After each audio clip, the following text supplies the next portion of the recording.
Good morning, my dear students. How are you all? Hope you are all good and fine. So, last class में हम acids and bases ख़त्म करे थे और मैं आप लोगों को शायद होमवर्क भी दी थी कि फ़र्स्ट लेसन और सेकेंड लेसन के कीवर्ड्स आप लोगों को लिखना है। मेरे को एक भी होमवर्क नहीं आया अब तक। क्यों आप लोग क्लासेस नहीं सुन रहे या फिर होमवर्क करना दिल नहीं बोल रहा आपको साइंस का?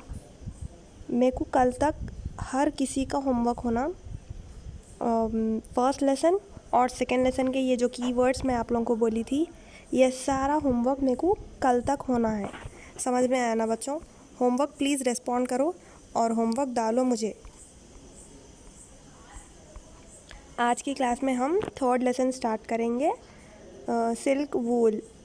सो क्या है silk wool? One day, Neelima went to a flower garden to pluck flowers with her friend Reshma. Suddenly, while plucking flowers, Neelima shouted and started crying by seeing a caterpillar had crawling on her dress. Reshma quickly threw it away. Are caterpillars harmful? Neelima asked. तो एक दिन क्या हुआ? Nilima flower garden को गए रेशमा के साथ, ठीक है ना। तो जब दोनों गार्डन में फूल तोड़ रहे थे तो नीलिमा के ऊपर जो है ना एक छोटा सा कैटरपिलर आ गया था। उनके कपड़ों के ऊपर कैटरपिलर आके गिरा तो उन्होंने ज़ोर से चीख मारकर रोना स्टार्ट करे और पूछ रहे कि कैटरपिलर क्या पूछ रहे? Are caterpillars harmful? कैटरपिलर से कुछ भी नुकसान होता क्या? इन लोग काटते क्या हमको? बोल के नीलिमा पूछ रहे रेशमा से। तो रेशमा क्या बोले? Reshma said all caterpillars are not harmful, some are useful too. क्या बोल रहे? और caterpillars are not harmful, some are useful too. Do you know your dress is made of something we get from caterpillars? आप लोगों को मालूम है हम जो कपड़े पहन रहे ना वो कैटरपिलर से ही आ रहा। उन लोगों कुछ ऐसी चीज़ देते कैटरपिलर्स जो हमको कपड़े बनाने में मदद हो रही। Nilima was surprised and started thinking about how dresses are made up of material obtained from caterpillars, ठीक है ना। उन्होंने सरप्राइज हो गए नीलिमा कि ऐसे कैसे कैटरपिलर से कपड़ा बन रहा। She remembered studied about that in class 6. The fibers derived from plants like cotton and jute are made into fabric. So the animals also give us fibers. Animals also give us fibers. What fibers do animals give us? Is the way of obtaining them similar to plants? Which part of animal is used to make fabrics? तो इतने सारे questions किसके mind में आए? नीलिमा के mind में आए, ठीक है ना। तो जैसे प्लांट्स से आता हमको फाइबर, वैसे ही एनिमल्स से आता क्या? या फिर एनिमल का कौन सा पार्ट हमको फाइबर्स बनाने में यूज़ हो रहा? तो ऐसे डाउट्स किसको आ रहे? नीलिमा को आ रहे। She wanted to get answers to her all questions. We get fibers from plants and animals. कहाँ से आ रहा हमको fibre? From plants and animals. Cotton, jute, Deccan hemp, coconut plant fibers are useful to make different kinds of fabrics. In the same way, we get fibers of silk and wool from animals like silkworms, sheep, goat, camel, yak, etc. Let us find out about these animal fibers. ठीक है ना? We get fibers from plants and animals. Cotton, jute और Deccan hemp. फिर coconut plant fibers are useful to make different kinds of fabric. Coconut के plants different types of fabrics यानी cloth बनाने में use हो रहा। So in the same way fibres और कहाँ से आ रहा? Silk and wool. सिल्क और वूल कहाँ से आ रहा? सिल्क यानी आप लोगों को मालूम है कैसा रहता है, थोड़ा चिकना रहता है कपड़ा, और वूल यानी जो हम स्वेटर्स पहनते हैं ना वो वूल से बना हुआ है। तो ये कहाँ से आ रहे हैं हमको? From the silk worms, sheep, goat, camel, yak etcetera. तो इतने सारे एनिमल्स हमको सिल्क और वूल दे रहे। Let us find out about these animal fibres. Story of silk. क्या है story of silk? Making of silk और silk fabrics is a very interesting story. This involves various persons and practices. To know about silk, Neelima visited a sericulture exhibition. People there shared the following experience with Neelima. ठीक है ना? तो making of silk या फिर silk fibres एक interesting story है ये बहुत, कि सिल्क वॉर्म्स से सिल्क कैसा आ रहा। So this involves various persons and practices, बहुत सारे प्रोसेसेस इन्वॉल्व रहते सिल्क से सिल्क फैब्रिक बनाने के लिए। तो to know about silk Nilima क्या करे, सेरीकल्चर यानी जहाँ पर कैटरपिलर्स को स्टोर करते, ठीक है ना। तो वैसे एरिया को क्या बोलते हैं, सेरीकल्चर एग्जीबिशन को कहते हो ना। तो वहाँ पर लोग उनका एक्सपीरियंस शेयर करें इनसे। Stall 1, moth to egg. This was the stall where eggs and different moths were displayed, ठीक है ना।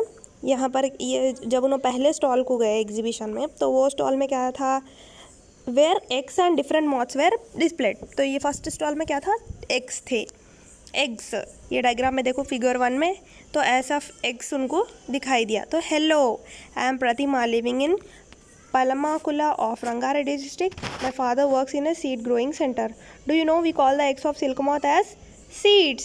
क्या बोलते कहते हैं, सिल्क मॉथ के एग्स को सीड्स बोलते हैं। Silk moth is like butterfly. We keep those moths in grill mesh boxes in separate rooms. कहाँ रखते कहते हैं लगा सिल्क मॉथ को, सिल्क मॉथ कैसा रहता, सेम बटरफ्लाई के जैसा रहता।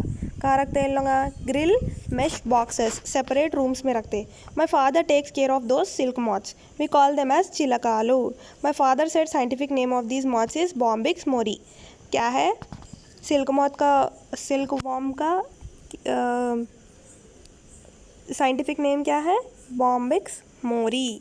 At the time of laying eggs, we arrange white cloth pieces or paper. Moths lay hundreds of eggs on them. ठीक है ना। क्या करते कहते, जिस टाइम पे वो एग्स देने का टाइम आ जाता सिल्क मॉथ का, इन लोग वहाँ पर क्लॉथ, वाइट कलर के क्लॉथ पीसेस या फिर पेपर्स बिछा के रख देते। तो उस पर क्या करते ये सिल्क मॉथ्स, एग्स देते, बहुत सारे एग्स, हंड्रेड्स ऑफ एग्स देते, 500 eggs in one go and dies, ठीक है ना। कितने देते, एक 500 एग्स देते लॉन्ग टाइम को। Those eggs are very small in size, ठीक है ना, ये एग्स का साइज बहुत स्मॉल रहता। Farmers from different places of our districts come and purchase these eggs. Most of the times my father allows these eggs to hatch in special chambers, usually over mats on beds of chopped mulberry leaves to get small worms. Farmers from different places of our state come and purchase these tiny worms. ठीक है ना, farmers different places से और different places से इनके district को आके ये एग्स ख़रीद के जाते। तो मोस्ट ऑफ द टाइम इनके फादर क्या करते कहते, these eggs to hatch in the special chambers usually over mats रख देते। ये अंडे फूटने के लिए बड़े मैट्स रख देते। टू गेट स्मॉल वॉर्म्स, ये अंडा फूट के क्या निकलता, वॉर्म निकलता, सिल्क वॉर्म निकलता। Farmers from different places of our state come and purchase these tiny worms. Sometimes silk moths are also sold. People buy these silk moths to produce eggs. These centers are called greenages. ठीक है ना। थोड़े लोग क्या करते हैं, silk moths को भी बेचते हैं। तो ये सिल्क मॉथ्स को ये बेचने के सेंटर को क्या बोलते हैं, grainages. I saw a big seed growing centre at Horsley Hills in Chittoor district in AP, said Pratima. क्या बोले प्रतिमा कि एक बड़ा, बहुत बड़ा सिल्क मॉथ ग्रोइंग सेंटर है। कहाँ पर, हॉर्सली हिल्स। ये कहाँ पर है, चित्तूर डिस्ट्रिक्ट में, आंध्र प्रदेश में है ये। Nilima walked on to the next stall, there she met Rahman. Nilima जब फर्स्ट स्टॉल से हटके, एग्जीबिशन में है ना उन्हों, फर्स्ट स्टॉल हटके अब जब सेकेंड स्टॉल को गए उन्हों, तो वहाँ पर कौन मिले उनको, Rahman. Stall 2, egg to cocoon. Here large trays with leaves and larva feeding on them could be seen. Some trays have white and yellowish egg-like structures. Stall 2 में क्या मिला इनको, लार्ज ट्रेस के ऊपर लीव्स रखे हुए थे। ये डायग्राम में देखो, large trays with leaves and larva feeding on them could be seen. ऐसे ट्रेस में, लार्ज ट्रेस में से लीव्स रख के, लीव्स के ऊपर large worms were feeding those leaves. Worms का कलर क्या था, वाइट एंड येलोइश कलर्स।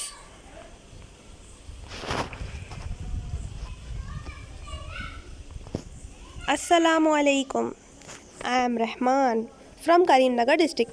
अब वो स्टॉल के पास जो लड़का ठहरा हुआ है रहमान, वो लड़का बोल रहा, अस्सलामुअलैकुम, I am Rahman from Karimnagar district बोल रहे हैं, नीलिमा को बोल रहे नो।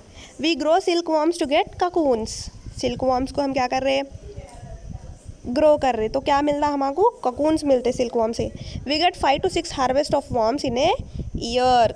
कितना, एक साल में कितना आता, 5 to 6 harvest. My grandfather and my brother work on our farm. We have 2 acres of mulberry plantation. Mulberry यानी जो पत्ता सिल्क वॉर्म खाता ना, वो पत्ते का प्लांटेशन है इन लोगों के पास। कितने एकर्स पे, 2 acres। My grand father bought mulberry twigs from Palameneru of Chittoor district, where sericulture is carried out। कहाँ से लाए कहते हैं मलबरी के वो जो लीव्स जो प्लांट इन लोगों ने हैं, कहाँ से लाए वो, पालामनेरू। कहाँ पर है ये, चित्तूर डिस्ट्रिक्ट में। We plant the twigs to get the mulberry crop. My father purchased tiny white colored silkworms from seed growing centers at Horsley Hills. We place these worms in trays. We chop mulberry leaves into small pieces to feed them। क्या करते हैं नो, tiny white coloured silk worms ख़रीदे इनके father, ख़रीद के क्या करें, we place these worms in trays. अब ये वॉर्म्स को क्या करते हैं ना, ऐसे ट्रेस में डाल देते। We chop mulberry leaves into small pieces to feed them. अब छोटे छोटे मलबरी लीव्स के स्मॉल पीसेस डालकर वो वॉर्म्स को खाने के लिए छोड़ देते उसमें। These worms eat leaves day and night. ये मलबरी लीव्स ये क्या करते हैं, वॉर्म्स डे एंड नाइट खाते mulberry leaves. They need good hygienic conditions and proper light to grow. ठीक है ना, गुड हाइजीनिक कंडीशंस है ना, and proper light to grow. When they grow bigger in size, we transfer the worms into big-sized cane frames called cocoonage, चंद्रिकालू। ठीक है ना, जब ये लोग ज़्यादा मलबरी लीव्स खाकर जब बहुत बड़े साइज़ में हो जाते हैं, ये इन लोग क्या करते हैं, अब ये वॉर्म्स को बिग साइज्ड केन फ्रेम्स, बड़े फ्रेम्स में डाल देते हैं इन लोगों को। वो फ्रेम का नाम क्या है, cocoonage। After 30 to 35 days, the caterpillar stops eating and settles at a particular place। एक महीना या फिर कुछ दिन बाद कैटरपिलर क्या होता, खाना छोड़ देता और एक पर्टिकुलर प्लेस पे रुक जाता। It weaves a net to hold itself. Caterpillar moves its mouth from side to side and secretes a substance. When it is exposed to air and heat, it becomes strong. This forms the silk fiber। अब जब उन्हें एक जगह रुक जाता बिना खाना खाए, तो उन्हें उसके माउथ को इधर उधर साइड से उसके मुंह को हिला के उन्हें क्या करता है, एक उसके मुंह से एक सब्सटेंस निकालता। तो ये सब्सटेंस को अगर अपन बाहर एयर को एक्सपोज करें या फिर हीट करें उसको, तो सिल्क फाइबर बनता हमारे को। तो the net is woven completely to cover the body of the caterpillar। This seems to be a closed sac। This is called cocoon। ठीक है ना, क्या बोल रहे हैं इसको अब, cocoon। My father said the larva of silkworm undergoes changes in the cocoon into a moth। After 2 to 3 weeks, young moths come out from the cocoons and fly away। So we have to be very careful within 2 to 3 days of formation of cocoon। We start removing them from the tree। ठीक है ना, तो क्या हो जाता, after 2 या 3 हफ्तों के बाद यंग मॉथ्स कम, ये ककून से क्या होता, छोटे छोटे मॉथ्स बाहर आके फ्लाई उड़ना शुरू कर देते। सो बहुत केयरफुल रहना। 2-3 दिन में फॉर्मेशन ऑफ ककून होता, तो we have to start moving from the tray. अब ये ट्रे से हमको निकाल देना, उनको उड़ने नहीं देना है। We kill the larva inside by process called stifling by putting a lot of these in a steam oven for 10 to 15 minutes. अब ये सारे क्या करते हैं लोग, स्टीम ओवन में रख दे के उसको हीट करना स्टार्ट कर दिए, तो उसके अंदर जितने भी लार्वा है वो मर जाते। The cocoons have to be stifled to kill the larva inside, as otherwise it will cut its way out after going into a moth and spoil the cocoon. अगर ये इसके ककून के अंदर से अगर वो मॉथ निकल गया और हवा में उड़ गया, तो ककून पूरा क्या होता था, स्पॉइल हो जाता। तो इससे पहले क्या करना है हमको, वो लार्वा को ख़त्म कर देना है। We will not be able to get a continuous thread of silk from such a cocoon. अगर ये ककून स्पॉइल हो गया तो हमको अच्छा थ्रेड नहीं आता, सिल्क का थ्रेड हमको उसमें से अच्छा नहीं आता। Thus we won't be able to obtain quality fibre for fabric। Stifling helps us to store the cocoons for a long time। This process is usually done in a reeling centers। ये process कहाँ हो रहा, reeling centers में। These cocoons are kept in sealed bags and stored at the cocoon market। कहाँ रख रहे हैं अभी लोग, sealed bags में डाल के cocoon market में भेज देते हैं। अब If not stifled, we sell them off within a week. My father usually inquires about rates of cocoons in the market at Hindupur, Madanapalli, Dharmavaram, Kadiri, Palamaneru, Rechoti and Hyderabad. इतने areas में इन लोग क्या कर सकते हैं, वो cocoons को बेच सकते। तो स्टॉल 3 के बारे में हम नेक्स्ट क्लास में डिस्कस करेंगे। आई होप आप लोगों को मेरी क्लास समझ में आई होगी आज तक की। नेक्स्ट आगे का लेसन हम नेक्स्ट क्लास में डिस्कस करेंगे। Thank you.